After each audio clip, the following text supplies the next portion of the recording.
Please. ये सिक्किम का जो इलाका है एक बहुत बड़ा रौला है भारत के लिए। इसका कोई ताल्लुक नहीं है पाकिस्तान के साथ, इसका कोई ताल्लुक नहीं है अमेरिका के साथ। ये भारत और चीन का एक तारीखी फड्डा है। सिक्किम भारत की रियासत 1975 में बनी है। चाइना कहता है कि ये सिक्किम जो है ये हमारा हिस्सा है, जैसे कि वो ताइवान को कहता है। उस अलहदगी पसंद तहरीकों वाले भारत को इस भारत के साथ जो जगह जोड़ रही है वो सिलीगुड़ी कॉरिडोर है। चाइना जो है उस एरिया में एक रोड बना रहा है। उस रोड को अगर वो कंप्लीट करके थोड़ा सा आगे लेकर आता है तो इंडियन आर्मी की फोर्स मफलूज हो जाती है लाइन ऑफ एक्चुअल कंट्रोल। अच्छा, वहीं पर लड़ाई हुई थी 1962 की। अब सिक्किम जो है वो उनका सिक्योरिटी रिस्क है। अगर सिक्किम की इतनी सी पट्टी के ऊपर अगर चाइना आ गया, जो पट्टी दो भारत के हिस्सों को जोड़ रही है, तो इसका मतलब है वो भारत जहां पे भारत के खिलाफ तहरीक और ये दोहरी शहरियत के बिल के बाद तो और बढ़ गई है। तो ये जो 7 रियासतें हैं ये सारा का सारा मेन भारत से जुदा हो जाएगा। तो इंडिया के लोग सर बात करते हैं ना पाकिस्तान को तोड़ने की, वो तो बात करें बाद में। भारत ऑलरेडी टूटा हुआ है। एक इतनी सी पट्टी पे कब्जा कर रहे हैं, सिर्फ अपनी खैर मनाएं, उस पट्टी को बचाएं। उसका पाकिस्तान से कोई ताल्लुक नहीं है। वो चाइना और इंडिया का आपस का डिस्प्यूट, अमेरिका कूदेगा बीच में, उनका बायलैटरल मामला है। और उनकी आ रहे हैं 100 साल तारीख। वो जो कम्युनिस्ट पार्टी, उससे पहले चेयरमैन माओ ने कहा था ना 5 उंगलियां और हथेली। चीन को मानने वाली कम्युनिस्ट पार्टी की हुकूमत है नेपाल में, और वो कह रहे हैं कि हम फौज खड़ी करेंगे इस जगह पे आके, चेक पोस्टें बनाने जा रहे हैं। बहुत बड़ा काम है, एक कतार में हो रहे हैं वाकयात। कश्मीर, सिक्किम, उधर ताइवान, उधर नेपाल। चाइना की झड़प कैसे हुई है भारत के साथ, ये बड़ी इंटरेस्टिंग बात है। गोलियां नहीं चली, ये जूते डंडे पत्थर मारे एक दूसरे को। ये जो चाइना इंडिया का तनाज़ा है, अमेरिका और चाइना का तनाज़ा है बुनियादी तौर पे। इंडिया को जाहिर है कि अमेरिका देख रहा है इस वक्त अपने एक सैटेलाइट, उनकी सैटेलाइट स्टेट बनाए मोदी के तौर में। इंडिया छुपा हुआ है पीछे। इंडिया को उधर से टोक सिक्किम पे मोदी को लेनी है पॉलिसी, वरना ये इंडो पैसिफिक बड़ी शदीद डांट पड़ने वाली है। ऐसा भी सुना आपने कि हम रिप्लेस करेंगे चाइना को, हम ये करेंगे वो करेंगे। 36 इंच का चीना भाग गया एंड टाइम पे। जिबूती से शुरू होते हैं और जिबूती के ऊपर चाइना बैठा आके वो बड़ी बेस लेके, और अगर आप जिबूती से क्रॉस नहीं कर सकते, अगर उस पानी को ब्लॉक करेंगे आप, उसके नतीजे में जो सुएज कैनाल भी ब्लॉक हो जाएगी। वहां से शुरू किया उन्होंने, और शुरू होने के बाद चाबहार निकल गई इंडिया के हाथ से, गवादर, उसके बाद श्रीलंका, उसके बाद बांग्लादेश, उसके बाद म्यांमार, उसके बाद साउथ चाइना सी, ताइवान, वहां पर पार्सल आइलैंड्स हैं, वहां पे ड्रिलिंग उन्होंने शुरू कर दी है। ये तो हो गया ना समंदरों का, और साथ ही ऊपर लैंड सिक्किम से शुरू करें, और सिक्किम के बाद आप नेपाल में आ जाएं। लद्दाख का इलाका है, नेपाल हाथ से निकल गया, तिब्बत हाथ से निकल गया। चाइना और अमेरिका के दरमियान तलखी बढ़ रही है, इसमें इंडिया दरमियान में कंटेन हो गया है। चाइना ने अपनी सॉफ्ट पावर जो चाइना दिखाता रहा है, उससे वो हार्ड पावर की तरफ चला गया। नेपाल से लेके, सिक्किम से लेके, मालदीव से लेके, जिबूती से लेके, कई जगहों पे, तिब्बत में, दाएं बाएं, लद्दाख में। जी डॉक्टर साहब, लद्दाख में तो एक मुंह तोड़ जवाब मिला है भारत को चाइना की जानिब से। कोई मुंह तोड़ जवाब तो नहीं मिला। लद्दाख में चाइना बैठ गया आके, और चाइना का ही है वो। देखें, असल बात यह है कि पाकिस्तान में पता नहीं लोगों ने लद्दाख का नाम कभी सुना है कि नहीं सुना इससे पहले। पाकिस्तान कश्मीर के मामले पे डॉक्टर साहब ये नाम काफी, इससे पहले कभी नहीं सुना। बिल्कुल। लद्दाख का एक बहुत बड़ा शहर है जिसका नाम है कारगिल। तो मेरा ख्याल है कि कोई भी पाकिस्तानी ऐसा नहीं है जो कारगिल के नाम से ना वाकिफ हो। और 1999 में हुआ था कारगिल। उस कारगिल के बाद ये पहला मौका है कि इस पहले मौके में भारत जो है वो यहाँ पे आके लद्दाख में, और ये जो मकबूजा कश्मीर और लद्दाख, और यहाँ फंसे इसलिए हैं, ये फौरी तौर पे कुछ नहीं हुआ। हर जगह जो भी कुछ हो रहा है ना, ये इसके इत्तेफाक से टाइमिंग्स आपको एक नज़र आ रही हैं, लेकिन ये वो चीज़ें जो पक रही थी अपनी अपनी जगह। मिसाल के तौर पे जब इन्होंने मकबूजा कश्मीर में 5 अगस्त का इन्होंने 370 लागू किया, वो लद्दाख में भी कर दिया। अच्छा, लद्दाख भी मुतनाज़ इलाका है, वैसे ही जैसे मकबूजा कश्मीर मुतनाज़ इलाका है। और इन्होंने ये कहा कि हम जो मकबूजा कश्मीर है वहाँ पर तो एक बना देंगे, एक असेंबली टाइप की चीज़ बना देंगे वहाँ पे। 9 महीने हो गए इंटरनेट बंद, 9 महीने हो गए लॉकडाउन को, और पाकिस्तान नहीं। और मैं आपको एक बात बहुत यानी ये अंदाज़ा अपना बता रहा हूँ कि मुझे ये लगता है कि आने वाले दिनों में पाकिस्तान और इंडिया, पाकिस्तान और भारत एक झड़प की तरफ जा रहे हैं। क्योंकि जिस हिसाब से वहाँ पे तलखी बढ़ रही है, कोई फॉल्स फ्लैग या कोई और बहाना आज बना एक के, या कुछ मार गिराया ड्रोन पाकिस्तान। ड्रोन तो खैर ऐसे ही उन्होंने गिरा दिया, वो और कुछ करके कोई ना कोई बहाना, क्योंकि बात ये होती है कि वो बिस्मिर्क जो फिलोसफर थे उन्होंने कहा था ना कि जब आप इंटरनली बहुत ज़्यादा क्राइसिस में आ जाएं और अंदर आपके मामला इतना निबट रहे हो, तो अच्छा है कि कोई दूसरे की तरफ ध्यान Attention दें, ताकि divert सारी करा कौम जो है वो डाइवर्ट करें, ताकि सारी कौम यकजा हो जाए। तो मोदी साहब के लिए इस वक्त जो है प्रॉब्लम्स बढ़ गए हैं बहुत ज़्यादा। ठीक। और आज इजलास हुआ, और आज इजलास ही हुआ कि उसमें मोदी भी थे, बिपिन रावत भी थे, उनके अजीत देवल भी थे, सारे सर्विसेज चीफ भी थे। मीटिंग कल भी होगी, और ये जो इजलास हो रहा है उसमें ये देखा जा रहा है कि अब कैसे चाइना के साथ बढ़ती हुई कशीदगी से निपटा जाए। कमाल की बात यह है कि एक शख्सियत आ गई है सालिसी करवाने चीन और भारत के दरमियान। सही। चीन और भारत के दरमियान एक शख्सियत सालिसी करवाने आ गई है, और उस शख्सियत का नाम है डोनाल्ड ट्रंप। डोनाल्ड ट्रंप ने थोड़ी देर पहले ये कहा है कि अगर चीन और भारत के दरमियान तलखी बढ़ गई है, मेरा ख्याल है कि अगर वो आ गया तो वो जो बचा कुचा ये रह गई ना 7 रियासतें और दिल्ली वेली, ये सारा चाइना के हवाले कर पाकिस्तान और जाएगा। भारत नहीं, ये में सालिसी का चाइना वाइना ये किरदार अदा दिल्ली करने वेली जा हवाले कर देगा सारा जी जिनपिंग के। अच्छा, मामला ये है कि वो आ गए जनाब सालिसी करवाने, उन्होंने बयान दिया कि मैं सालिसी करवाने के लिए हाजिर हूँ। मैं हर जगह वो जहाँ भी आते हैं तो अपना कोई रंग तो छोड़ के जाते हैं डोनाल्ड ट्रंप। अब जनाब ये हुआ है कि ये लद्दाख में ये एक ज़बरदस्त एक रियासत थी, आज़ाद रियासत होती थी, जैसे नेपाल एक आज़ाद रियासत थी, जैसे सिक्किम एक आज़ाद रियासत थी, जैसे उसी तरह से लद्दाख भी एक आज़ाद रियासत होती थी, और फिर उसको डोगरा राज के हवाले कर दिया गया। अब इसमें और फिर उसके बाद खैर 1947 और बाकी जो भी कुछ हुआ, वो सारी लाइनें वाइनें, वो लकीरें वकीरें जो बरतानिया खींच गया था अपने वक्त, वो सारी लकीरें अब ख़त्म हो रही हैं। ये जो लद्दाख के अंदर चाइना के लोग, चाइना जो है ये जो गैल्वन वैली है, ये गैल्वन वैली में वो आए हैं, और उसकी वजह ये है कि इन्होंने, ये मोदी साहब ने कुछ ये समझा पिछले कुछ सालों में कि अमेरिका हमारे पास है, अमेरिका हमारे जेब में है, तो हम जहाँ चाहें जो मर्जी करें, जो मर्जी करें। ये है कोई 3500 तवील किलोमीटर तवील ये लाइन है, जिसको लाइन ऑफ एक्चुअल कंट्रोल कहते हैं, ठीक है, जो कि भारत और चीन के दरमियान एक सरहद है। और वो जो शुरू होती है वो एक कोने से शुरू होती है मशरिक में, और फिर जाके वो ख़त्म होती है कहीं, मतलब पूरे इंडिया तकरीबन पूरा क्रॉस होता है। अब मामला ये कि उसको जैसे एलओसी है ना, तो एक लाइन डिमार्केटेड है, वो एलएसी जो इंडिया और चाइना के दरमियान है, वो डिमार्केशन नहीं है वहाँ पे कोई, मतलब वो पहाड़ों पर से, दरियाओं में से इधर उधर दाएं बाएं आगे पीछे गुजरती है। इंडिया ने क्या किया कि जो एलएसी थी ये लद्दाख वाली, उस लद्दाख वाली एलओसी के अंदर इन्होंने श्योक दौलत बेग ओल्डी रोड एक बना दिया, और वो उसके खालिसतन वो स्ट्रेटेजिक पॉइंट नुक्ता नज़र से बनाया कि यहाँ से हम दाखिल हो। ये जो रोड इन्होंने कंस्ट्रक्ट किया 4-5 सालों में, और ये आपको पता है ये 4-5 साल में कंस्ट्रक्ट किया, और उसका मकसद सिर्फ ये था कि हम यहाँ पर घुस के और उसके बाद आगे जाके हम चाइना की जो फौज है, जो कराक्रम तक उसने जाना है, उसको मोबिलाइज करना है, उसको किसी जगह काट सकें। ये चाइना को काटने के लिए रोड उनकी टेरिटरी में इन्होंने बनाई थी। चाइना वहाँ के बैठ गया। अच्छा, इनको तवक्को नहीं थी कि चाइना, देखिए ये वो दौर नहीं है माओ ज़ेतुंग का और नेहरू का और जो है वो किसिंजर का और जिमी कार्टर का, ये नई दुनिया है, ठीक है ना। इस दुनिया जो है ये ट्रंप और मोदी और जी जिनपिंग और तैयब एर्दोगान और ये दूसरी दुनिया है, ठीक है, यहाँ और मोहम्मद बिन सलेमान, ये स्ट्रॉन्ग लीडर्स हैं, और जो फैसला करेंगे तो फिर फैसला होगा, चाहे वो जंग का फैसला हो, चाहे जो भी वो फैसला होगा। मैंने इसलिए आपसे कहा ना कि पाकिस्तान पे अब दबाव बढ़ रहा है कि ये जो मकबूजा कश्मीर में जो कुछ हुआ है इसके ऊपर क्या करना है। 9 महीने हो गए, तो अब आपने क्या करना है? आपने सिर्फ तकारीर करनी है कि आपने, तो एक पाकिस्तान के अंदर पब्लिक प्रेशर डेवलप हो रहा है बड़ा शदीद। अब जनाब क्या हुआ है कि जो एक और तहरीक आने वाले दिनों में मुमकिन है कि आपको नजर आए, ठीक, और वो तहरीक जो है वो है ग्रेटर नेपाल की तहरीक। सही।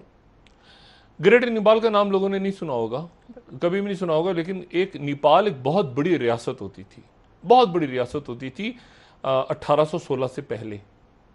और 1816 से पहले वो एक बहुत बड़ी रियासत थी, उसमें भूटान भी था, उसमें सिक्किम भी था, उसमें एक बहुत बड़ी रियासत। उनका फड्डा पड़ा ईस्ट इंडिया कंपनी के साथ, गोरों के साथ। गोरों ने क्या किया कि जब लड़ाई हुई तो उसके टुकड़े वुकड़े करके उन्होंने, ये उनका ग्रेटर नेपाल का नक्शा पुराना, उन्होंने नेपाल को तोड़ ताड़ के एक सिक्किम दे दिया, एक भूटान उसमें से निकल आया, उसमें से बहुत सारे उनकी जो फौजी जो बागी हो गए थे नेपाल के उस वक्त के जो हुक्मरान थे, उनके जो बागी हो गए थे, उनको गुरखा बना के अपने साथ, गुरखा फौज। और फिर उसके बाद ये हुआ कि वो एक बटालियन बन गई। शुरू में तो बहुत वफादार और इतनी ज़बरदस्त बटालियन बनी, ये जो नेपाल से, जब नेपाल से इन्होंने ईस्ट इंडिया कंपनी ने, ईस्ट इंडिया कंपनी वाले इसको प्राइवेट कहते थे, प्राइवेट अपनी फ़ौज कहते थे, गुरखा जो फौजी थे ना। और वो पहली जंग अजीम में लड़े, ये आज़ादी से पहले की बात है, बहुत पहले की बात है। 1857 में, 1857 में वो ईस्ट इंडिया कंपनी के साथ थे। वो जो जब वहाँ पे बगावत हुई तो उन्होंने वहाँ पे हिंदू और मुसलमानों सबको मारा। तो ये गोरखा इतने ज़्यादा जो थे वफादार थे ईस्ट इंडिया कंपनी के। और अभी भी उनकी एक रेजिमेंट काम करती है। भारत में तो बहुत सारी रेजिमेंट्स हैं, बरतानी की फौज के अंदर भी उनकी रेजिमेंट है, गोरखास की। तो बात यह है कि वो अब उनकी बहुत बड़ी तादाद मौजूद है इंडिया में, और इंडिया, नई दिल्ली डरता है कि कहीं ग्रेटर नेपाल की तहरीक ने दोबारा सर उठा लिया तो वो जो पुरानी खोई हुई अजमत थी नेपालियों की, क्योंकि नेपालियों के साथ जो नेपलीज हैं उनके साथ एक मुआहदा साइन किया था इंडिया ने कि आप हमारे नेशनल होंगे, हम आपके नेशनल होंगे, भाई भाई होंगे, दोनों रोटी बेटी का रिश्ता है। लेकिन वो मोदी साहब का जो जुमला था, लेकिन उनके अंदर कहीं ये चीज़ गुमशुदा, अपनी तहजीब ढूंढने के लिए कौमें निकल आई हैं। आप तुर्की को देख लें, आप यूरोप में देखें, आप चाइना को देखें, आप देखें वो क्यों बार बार बात कर रहे हैं कि जी हमारी टेरिटरीज थी पुरानी। इसलिए कि ये जो लकीरें वकीरें बनी थी ना, ये जिन ताकतों ने बनाई थी वो ताकतें चली गई हैं, वो अपना खेल कूद करके चली गई हैं।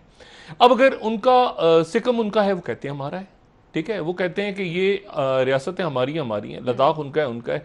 मकबूजा कश्मीर, किसने मकबूजा कश्मीर बनाया? इंडिया ने। माउंट बेटन बना गए, माउंट बेटन जो थे वो नेहरू माउंट बेटन। तो मकसद ये लकीरें जो हैं, ये वो लकीरें हैं जो बरतानिया उस वक्त की सुपर पावर्स बना के चली गई, और उन्होंने मशरिक वस्ती में भी खींची, वो भी खत्म हो रही हैं। जो यहाँ खींच के गए वो भी खत्म हो रहे हैं। चाइना एक बड़ी पावर के तौर पे उभर के सामने आ रहा है, और वो इंडिया से कह रहा है कि आपकी नहीं, जो हमारे इलाके थे तारीखी तौर पे, वो हमें वापस किए जाएं। और इनका माथा ये फूटा हुआ था कि इन्होंने 5 अगस्त को वो जो कानून था वो ना सिर्फ मकबूजा कश्मीर बल्कि लद्दाख के ऊपर भी लगा दिया। लद्दाख के ऊपर इस तरह लगाया कि एक सिर्फ लेफ्टिनेंट गवर्नर होगा, और वो दिल्ली में बैठ के, कोई कानून सार असेंबली नहीं होगी, दिल्ली में बैठ के वो वहां से कंट्रोल करेगा लद्दाख को। तो नेपाल के अंदर एक तहरीक खड़ी हो गई है, उसको ये कम्युनिस्ट कह दें, जो भी कह दें, वो सिक्किम के अंदर अगर अलग फड्डा खड़ा हुआ है, श्रीलंका में अलग फड्डा खड़ा हुआ है।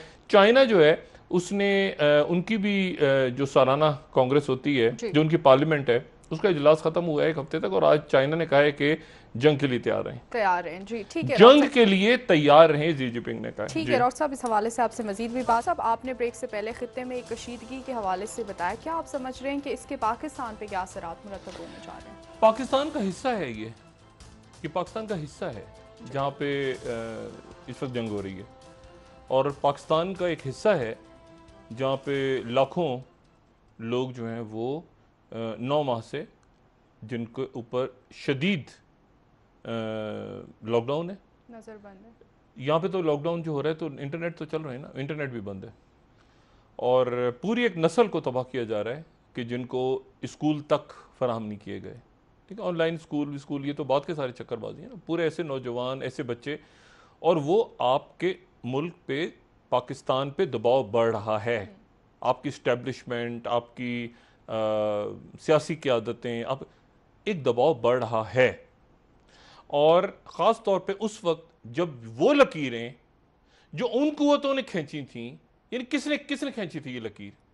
ये कौन था? कौन है ये जो एक लकीर बना के चला गया नेपाल और इंडिया के दरमियान? कौन? East India company. कौन सी ईस्ट इंडिया कंपनी? कहीं है, जिक्र है कहीं? एक आप कहें कि जी वो रोमन बना के चले गए थे, तो वो ग्रीक बना के चले गए थे। कौन से लोग, कौन सी लकीरें जो हम नहीं मानते? ठीक है ना, हम नहीं मानते। उस वक्त जो हालात थे, जो दबाव था, जो बात, तो नहीं मान रहा चाइना। चाहे वो आप लकीर खींच के चले गए, वो उस वक्त बड़े वायसराय बैठे हुए थे, तो भाई जो भी वायसराय थे उस वक्त, ये माउंट बैटन और फलाना और ढिमाकना नहीं मानते, लोग नहीं मान रहे। ये मैं अपनी बात नहीं कर रहा हूँ, एज अ पाकिस्तानी बात नहीं कर रहा। आप मशरिक वस्ता में देख लें, आप ये चाइना को देख लें, नहीं मान रहे लोग पुरानी लकीरें। नई दुनिया है, इस दुनिया में उस वक्त की जो पावर्स थी उन्होंने लकीरें खींची थी। फर्स्ट वर्ल्ड वॉर में किसने लकीरें खींची थी? उसके बाद जो फातहीन थे, ठीक है ना। सेकंड वर्ल्ड वॉर में कौन बन गया यूनाइटेड नेशंस के 5 परमानेंट मेंबर्स जो जीते हुए थे? अभी अगली दुनिया जो है, इस दुनिया में नई लकीरें खींचेंगी, और वो नई लकीरें जो हैं उसमें वो लकीरें मिट जाएंगी जो अंग्रेज खींच के गया था। और अंग्रेज भी कौन सा? East India company. East India company की फौज, माशाल्लाह, अच्छा, ईस्ट इंडिया कंपनी की फौज जिन्होंने नेपाल के साथ सरहद खींची, और सरहद वो बनाई जनाब एक जिसका कोई सरपैन ही नहीं है चाइना के साथ। वो ये जो गलवान वैली से गुजरती है, और ये गैलवन वैली जो है, मैंने आपको बताया ना, इसकी स्ट्रेटेजिक इंपॉर्टेंस, ये ऐसे प्यार मोहब्बत से ये स्ट्रेटेजिक इंपॉर्टेंस। और उसके बाद दूसरी जो बात है वो देखें कि ये पेंगोंग झील है, वहाँ पे पेंगोंग झील, पेंगोंग लेक कहते हैं इसको। ये पेंगोंग लेक जो है, ये पेंगोंग लेक भी वहीं पर है, यानी लद्दाख में, और लद्दाख के अंदर ही कारगिल है। अब मेरे आने वाले दिनों में जब बार बार मैं कारगिल का जिक्र करूं ना, तो आप समझ लें कि कहीं ना कहीं मेरे दिमाग में कारगिल दोबारा आ रहा है कि ठीक है। उसकी वजह ये है कि जब कारगिल पे ये ऑपरेशन विजय इंडिया की जब पाकिस्तान के साथ जंग हुई 99 वाली, तो उनकी फौज पाकिस्तान के साथ उलझ गई।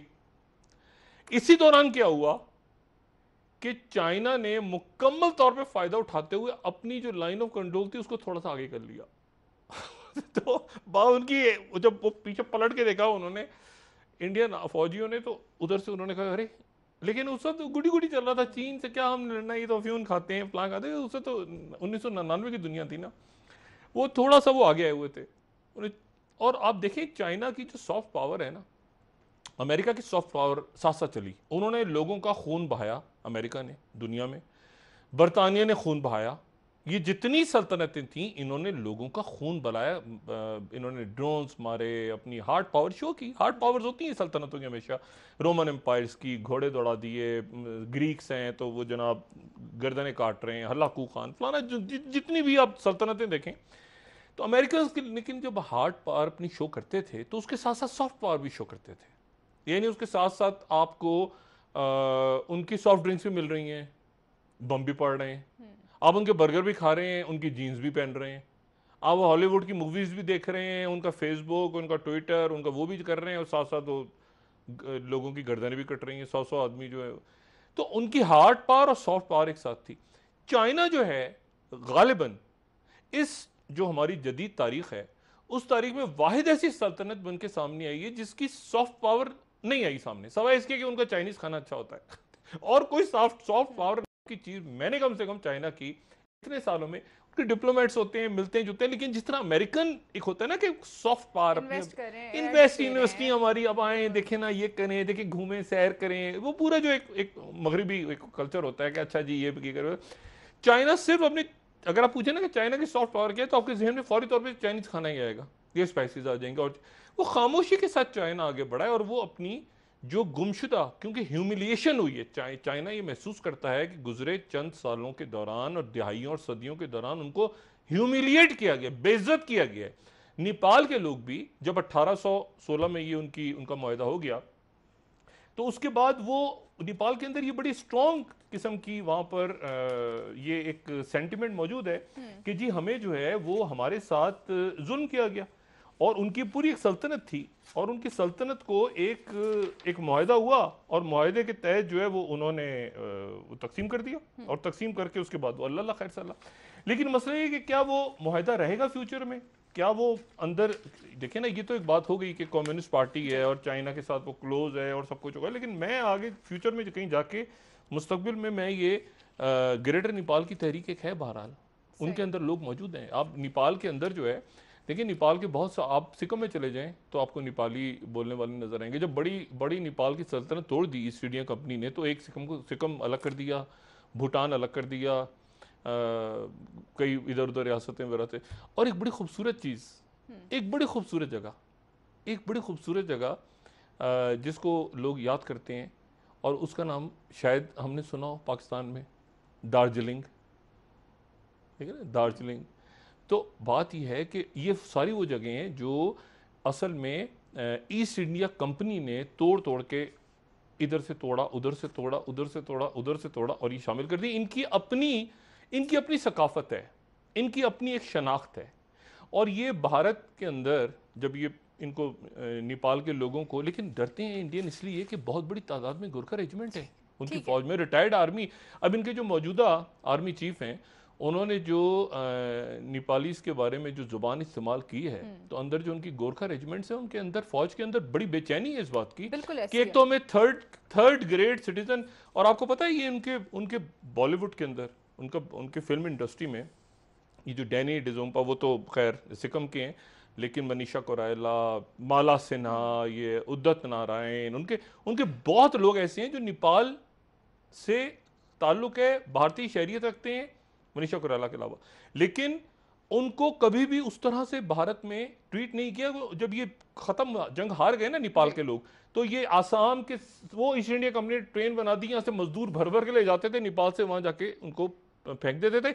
यही सूरत हाल कश्मीर में है, यही सूरत हाल आसाम में है, यही यही जो है वो नागालैंड में है, यही हर जगह पर, मिजोरम में, हर जगह पर यही सूरत हाल है कि आज़ादी की वो तहरीकें उठ रही हैं जो कहती हैं कि हम अंग्रेज की खींची हुई लकीरों को नहीं मानते। ठीक हो गया, और मानना भी नहीं चाहिए, क्योंकि जो ताकत होती है, उस सुपर पावर होती है, वो बना देती है। ठीक है, आपसे मजीद सियासी मामला पर भी साहब, आपने बहरानों के हवाले से बात की ब्रेक से पहले। क्या इतने सारे बहरानों में आप समझ रहे हैं कि भारत के साथ जंग छिड़ने के भी खतरात हैं? मैं बहुत अरसे से बात कर रहा हूँ उस प्रोग्राम में कि चाइना जो है वो पूरी दुनिया ये कोविड-19 के बाद मुझे नहीं पता किस रुख पे जाती है, लेकिन उस रुख में जंगें जो हैं वो मुसल्लत हो रही हैं एक दूसरे पे, और मुसल्लत भी हो रही हैं और हालात भी उस तरफ जा रहे हैं। और ये तलखी 1975 के बाद, 1962 में तो जंग हुई भारत और चीन की, 1975 के बाद कोई गोली नहीं चली। लेकिन पहली दफ़ा ऐसा हुआ है कि वहाँ पर जो सैटेलाइट पिक्चर्स दिखा रहे हैं खुद अब इंडियन मीडिया, उस दिन जब ईद के इसे एक दिन पहले हमने बात की थी, लेकिन अब ईद के बाद और क्लैरिटी आ गई, सारे टीवी चैनल्स पे बात हो रही है। तो बात ये सारी कि ये लद्दाख जो है, लद्दाख का जब जिक्र आएगा तो कारगिल का जिक्र आएगा। और जब लद्दाख के अंदर चीन की फ़ौज दाखिल होती है, और लद्दाख वो इलाका है जो 5 अगस्त को जिसकी हैसियत तब्दील हुई थी, तो जो 5 अगस्त को उसकी हैसियत तब्दील हुई थी लद्दाख की, और लद्दाख के अंदर फिर 2 बड़े शहर हैं उनके, एक तो लेह, LEH के नाम से लेह उसको कहते हैं, जहाँ पे एयरपोर्ट वगैरह है उनका, और दूसरा बड़ा शहर जो है वो कारगिल है। और जब वहाँ पर कश्मीर के अंदर, यानी लद्दाख के अंदर, वहाँ पर चाइना और इंडिया आमने सामने खड़े हैं, और तो फिर मकबूजा कश्मीर के लोग जो वहाँ पर 9 माह से ज़्यादा अरसे तक बैठे हैं और इंतज़ार कर रहे हैं कि कोई उनको आके, तो इसमें अब इस सूरत हाल में हम तो खामोश बैठे हैं, हम तो देख रहे हैं कि क्या होगा क्या नहीं होगा। लेकिन कभी कभी ऐसा होता है सक इन हो जाते हैं किसी जंग के अंदर, सक इन।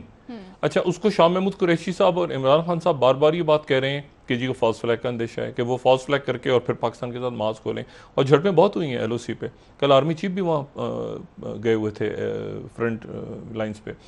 तो बात यह है कि वो अब एक तरफ ये मामला है, दूसरी तरफ ये है कि वो मुल्क के अंदर दहशतगर्दी हो रही है, तीसरी तरफ ये माशी मसाइल खड़े हैं, चौथी तरफ ये कोविड का मसला, आगे इसके स्पाइक्स आने वाली हैं, मईशत कहाँ जाती है। तो ये सारे बहरान एक साथ आ रहे हैं और एक साथ आते हैं कौमों पे। ऐसा नहीं होता कि इसमें से वही फिर निकलते हैं आगे जिन्होंने आगे निकलना होता है, और जिन्होंने आगे नहीं निकलना होता वो फिर नहीं निकलते। तो बात यह है कि ये तारीख है, तो अब तारीख में और वही लीडर्स होते हैं, वही कौमें होती हैं जो इन बहरानों से एक साथ। अब अगर ये जंग मुतल्लत होती है, देखिए ना क्या वजह हुई आखिर कि चाइना के साथ जो है वो, अच्छा ये नेचुरल है, इसमें कोई आप छोड़ दें, ये यानी छोटी छोटी चालाकियां नहीं होती। ये जो बना रहे थे ये शिवक दौलत बेग रोड, ये LAC के साथ साथ चुपके चुपके बना के कि वहां पर पास कल को चाइना की छोटी छोटी, मोदी की छोटी छोटी चालाकियां कि अमेरिका पीछे, वो छोटी सी वो LAC के साथ बना के चाइना के आगे कोमो काट देंगे। अच्छा, और मैंने आपसे पहले कहा, अच्छा वो ये जो गैल्वन वैली है ना, और ये जो पेंगोंग लेक है, ये मैं सिर्फ आपको बता दूं, इसके अंदर फिंगर्स हैं, यानी ये जैसे उंगलियां होती हैं ना, इसको इस तरह काउंट करते हैं फौज की ज़बान में कि 8 फिंगर्स हैं। ये जो नकल्स होते हैं ना, ये 1 2 3 4 5 6 7 8, तो 8 नकल्स, वो फिंगर 4, फिंगर 5, ये इस तरह से बात करते हैं जब फौज की ज़बान में बात होती है। तो अब मसला ये है कि भारत कहता है कि फिंगर 8 से स्टार्ट होता है लाइन ऑफ कंट्रोल, और चाइना कहता है कि फिंगर 2 से स्टार्ट होता है। और फिंगर 4 पे कब्जा कर लिया था चाइना ने जब एक रोड बना दी थी वहाँ, जब पाकिस्तान कारगिल पे उलझा हुआ था इंडिया के साथ।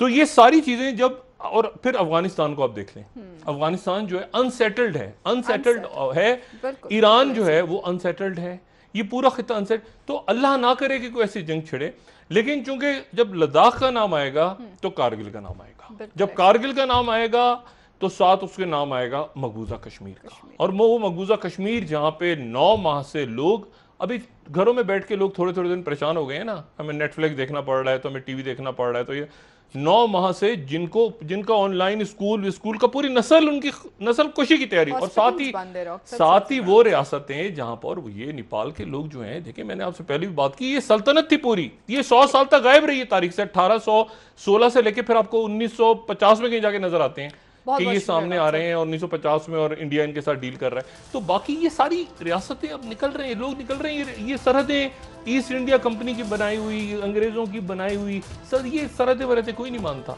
ठीक है, हम तो पहले ही नहीं मानते थे, मगर ये कि अब तो बिल्कुल भी नहीं। बहुत शुक्रिया जी नाज़रीन।